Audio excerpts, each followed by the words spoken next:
Then what's this? Oh, is this the... That's ultra cream. This is the ultra cream or the homemade ice cream.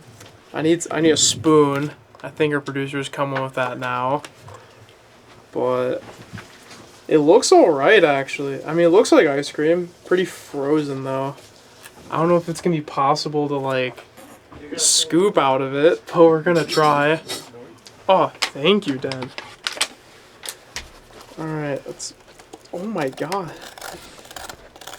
It's like frozen applesauce. You have to like scrape it.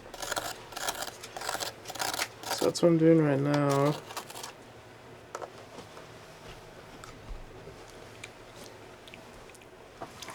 I actually like it. It's like frozen applesauce, but just like with some extra flavor. This is quality. Now I don't know what exactly is in here, but I know it was used. I know applesauce was definitely used to make this. Almond milk. What was the other thing? Yogurt. I taste that. I taste the yogurt It was too. yogurt, Applesauce. almond milk. The fat-free yogurt and the almond milk. And there's also caramel and chocolate syrup like in there.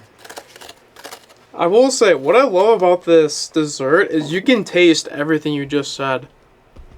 Like, the yogurt, the almond milk, the caramel, the applesauce, you can taste all of it in here. And it's not bad. I've had frozen applesauce in my life. It's actually a good snack. But this is definitely better than the regular applesauce that I've had, like Mott's, for example. I do love Mott's, but this is quality. I would give this a solid for what it is, I'll give it a 7 out of 10. Pretty good. Yeah. Signing out.